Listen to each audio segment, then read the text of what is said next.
இந்த செய்தியை உங்களுக்கு வழங்குவது டைனமிக். 34 ஆண்டு கால சிறந்த டைனமிக் 7ஆம் உணர்வு விழித்தெழுதல் விழிப்புணர்வு உளமன உணர்வியல் அனுபவ பயிற்சிக்கு டைனமிக்.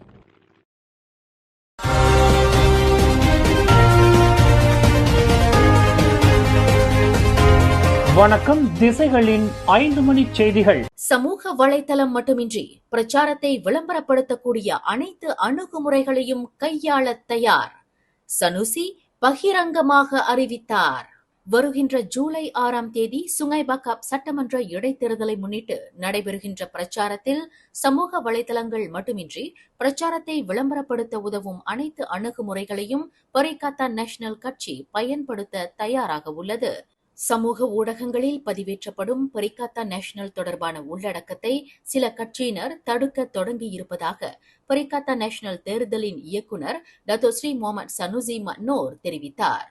இந்த பிரச்சாரம் முழுவதும் மக்களுக்கு விளக்கம் அளிப்பதற்கு தமது கட்சி பல்வேறு வழிமுறைகளை கையாண்டு வருவதாக முகமது சனுசி அறிவித்தார். ஒற்றுமை அரசாங்கம் சமூக ஊடகங்களில் எங்களுக்கு எதிராக நடவடிக்கைகளை தொடங்கிய போதிலும் அவர்களை எதிர்த்து செயல்பட தயாராக இருப்பதாக முகமது சனுசி பகிரங்கமாக கூறினார். தொழில்நுட்ப வளர்ச்சி மட்டுமின்றி வீடு வீடாக சென்று மக்களிடையே பிரச்சாரம் செய்வதற்கும் தங்களின் கட்சியினர் செயல்பட்டு வருவதாக அவர் குறிப்பிட்டார். ஆக சமூக ஊடகங்களில் பிரச்சாரத்தின் நடவடிக்கைகள் தடுக்கப்பட்டால் பரிகாத்தா நேஷனல் மற்ற புதிய அணுகுமுறைகளை கையாளும் என்று முகமது சனுசி மேலும் தெரிவித்தார்.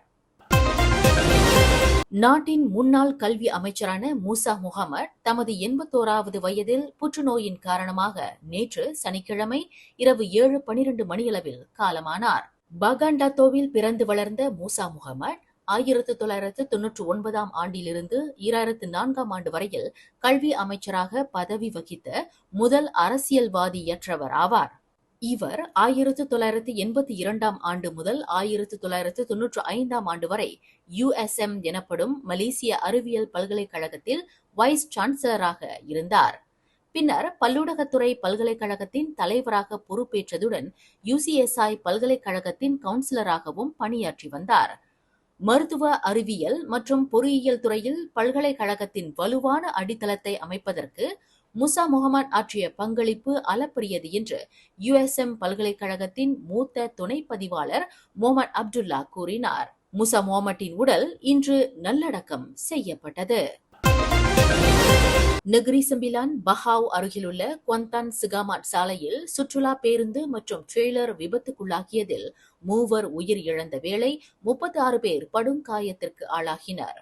இன்று நள்ளிரவு 1:30 மணியளவில் சம்பந்தப்பட்ட பேருந்தின் 2 ஓட்டுநர் உட்பட 39 பயணிகளை ஏற்றிச் சென்ற பேருந்து சாலையில் தடம் புரண்டதாக ரொம்பின் மாவட்ட போலீஸ் தலைவர் டிப்யூட்டி சூப்பரிண்டென்டன்ட் நூர் அஸ்மான் யூசுப் கூறினார்.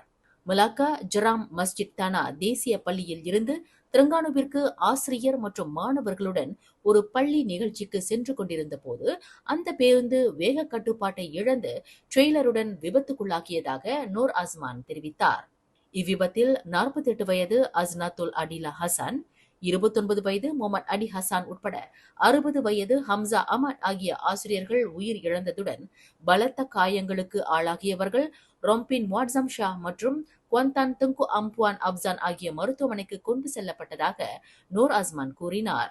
அதில் ட்ரெய்லர் ஓட்டுநர் காயம் ஏதுமின்றி அதிர்ஷ்டவசமாக உயிர் தப்பினார்.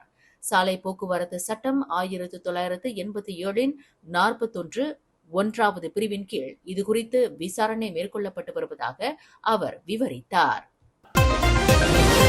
தேசிய ஒற்றுமை அமைச்சகம், மலேசிய பௌத்த மத போதகர் சங்கம் மற்றும் மலேசிய பியோலேண்ட் அமிதபா குரூப் ஆகியோர் ஏற்பாட்டில் 2024ஆம் ஆண்டு அனைத்துலக சர்வ சமய அமைதி மற்றும் நல்லிணக்க மாநாடு வெகு சிறப்பாக நேற்று நடைபெற்றது.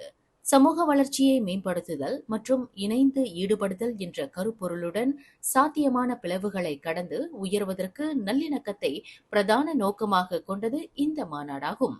நேற்று சனிக்கிழமை ஜூன் 8ஆம் தேதி காலை 9 மணியளவில் மலாக்கா மலேசியன் ஹான்ஸ் ஸ்டடீஸ் மஹான்ஸில் நிகழ்ந்த இந்த மாபெரும் மாநாட்டில் பல்கலைக்கழக மாணவர்கள், தன்னார்வ தொண்டு நிறுவனங்களின் உறுப்பினர்கள் என்று சுமார் 150 பேர் உட்பட பொதுமக்களும் இந்த கலந்தாய்வு கூட்டத்தில் கலந்து கொண்டனர். மேலும் இம்மாநாட்டில் மத விவகார தொடர்புடைய பிரதமர் துறையின் துணை அமைச்சர் YB senator doctor Dzulkefly Azan, மலாக்காவை சேர்ந்த முஃப்தி சஹிபு சமஹா டத்து வீரா அஜி அப்துல் ஹலீம் பின் தவில், சபாவை சேர்ந்த முஃப்தி சஹிபு சமஹா டத்து உஸ்தாஸ் அஜி புங்சு அலாயஸ் அசிஸ் பின் அஜி ஜஃபார் ஆகியோர் கலந்து சிறப்பித்தனர். இம்மாநாட்டிற்கு மேலும் சிறப்பு சேர்க்கும் வகையில் தேசிய ஒற்றுமைத்துறை துணை அமைச்சர் சரஸ்வதி கந்தசாமி சிறப்பு பிரமுகராக வருகை புரிந்திருந்தார்.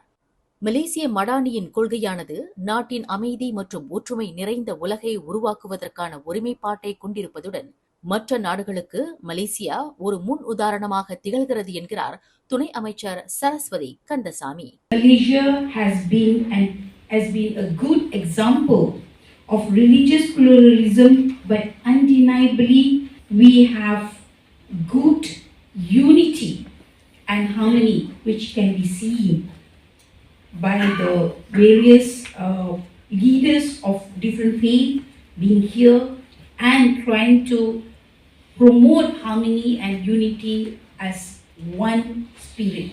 மலேசியாவின் தேசிய அடையாளத்தில் முக்கிய ஒரு பங்காக உருவெடுத்து வரும் மலேசிய மடானியானது மக்களிடையே வேறுபாடுகள் அகற்றப்பட்டு ஒருவருக்கொருவரிடையே இரக்கம், உள்ளார்ந்த கண்ணியம் மற்றும் இதர மதங்களின் மதிப்பை அங்கீகரிக்கக்கூடியதாகும் என்கிறார் Saraswati Kandasamy.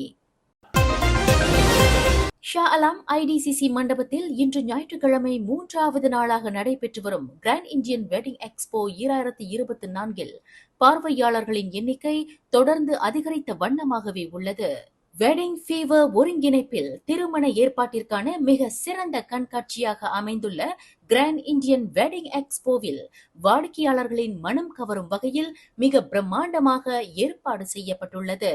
Pre wedding, videography, deco, photography, catering, bridal makeup, ஜுவல்லரிகள், திருமண வைபவத்திற்கு தேவையான ஆபரணங்கள், பிரத்யேக ஆடைகள், மணப்பெண் மணமகனுக்கு தேவையான அலங்கார பொருட்கள், அன்பளிப்பு பொருட்கள், பலதரப்பட்ட விலையில் சேலைகள், திருமண சீர்வரிசை பொருட்கள் உட்பட திருமணத்திற்கு தேவையான அனைத்து விதமான சேவைகளையும் பலதரப்பட்ட கூடாரங்களின் வழி ஒரே கூரையின் கீழ் ஒருங்கிணைக்கப்பட்டுள்ளன.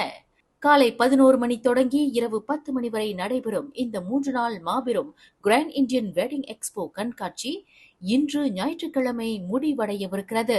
இந்த கிராண்ட் இந்தியன் வெட்டிங் எக்ஸ்போவிற்கு மேலும் சிறப்பு சேர்க்கும் வகையில் இன்று மாலை 5 மணி முதல் 6 மணி வரையில் டி லக்ஸ் அவென்யூவை சேர்ந்த சிறந்த 6 மாற்றுத்திறனாளி நட்சத்திர குழந்தைகள் தங்களின் கலை படைப்பின் மூலம் வருகையாளர்களை பரவசத்தில் ஆழ்த்தவிருக்கின்றனர்.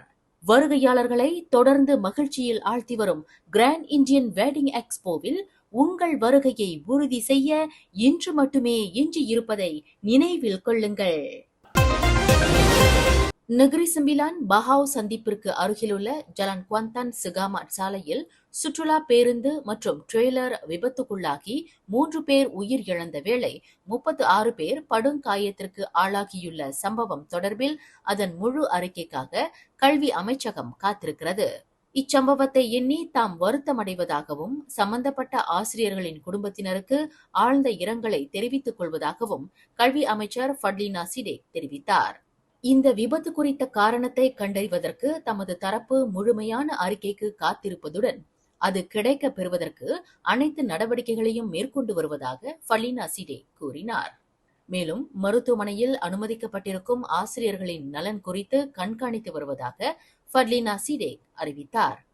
இச்சம்பவத்தில் சம்பந்தப்பட்ட ஆசிரியர்களை இழந்திருக்கும் மாணவர்கள் உட்பட சக பணியாளர்களுக்கு உளவியல் ஆதரவை வழங்குவதற்கு நாளை பள்ளிக்கு ஆலோசகர்கள் அனுப்பி வைக்கப்படவிருப்பதாக அவர் தகவல் அளித்தார். தனது ஆபாச காணொளி ஒன்றை சமூக வலைதளங்களில் பதிவேற்றம் செய்ய போவதாக கூறி மிரட்டிய வெளிநாட்டு பெண்ணிடம் ஓய்வு பெற்ற அரசு பணியாளர் ஒருவர் 44,500 வெள்ளியை இழந்தார். பாதிக்கப்பட்ட 61 வயது அந்த ஓய்வு பெற்ற அரசு பணியாளர் தம்மை தொடர்புடைய காணொளி வைரலாகுவதை தவிர்ப்பதற்கு சம்பந்தப்பட்ட பெண்ணிடம் குறிப்பிட்ட தொகையை செலுத்த ஒப்புக்கொண்டதாக ஜம்போல் போலீஸ் தலைவர் ஹோ சாங் ஹோ தெரிவித்தார். அயோனி சரி என்ற பெயரில் தம்மை அறிமுகப்படுத்திக் கொண்ட அப்பெண் கடந்த ஜூன் 3ஆம் தேதி மாலை 4:30 மணியளவில் உடலில் ஆடையின்றி பாதிக்கப்பட்ட பெரியவருக்கு வீடியோ கால் செய்ததாகவும் அந்த பெரியவரையும் நிர்வாணமாக 1 நிமிடம் நிற்பதற்கு வலியுறுத்தியதாகவும் ஹோ சாங் ஹோ கூறினார். அதைத் தொடர்ந்து அந்த காணொளியை தமது கைபேசியில் பதிவு செய்துள்ளதாகவும், பணம் கொடுக்காவிட்டால் அதை சமூக ஊடகங்களில் பதிவேற்றம் செய்துவிடப் போவதாக மிரட்டியுள்ளார். பிறகு பாதிக்கப்பட்ட அப்பெரியவர் கடந்த ஜூன் 5ஆம் தேதி முதல் ஜூன் 7ஆம் தேதி வரையில் 4 வெவ்வேறு கணக்கு வங்கிகளில் அப்பெண்ணுக்கு பணத்தை அனுப்பியதுடன் தொடர்ந்து அப்பெண் பணத்தை கோரி மிரட்டிய வேளை போலீசில் புகார் செய்ததாக ஹூ சாங் ஹூ குறிப்பிட்டார். மேலும் செய்திகளை தெரிந்து கொள்ள கீழே இருக்கும் பெல் பட்டனை அழுத்துங்கள். உங்கள் மகிழ்ச்சியை வெளிப்படுத்த லைக் மற்றும் ஷேர் செய்யுங்கள். தொடர்ந்து திசைகளோடு இணைந்திருக்க சப்ஸ்கிரைப் செய்யுங்கள்.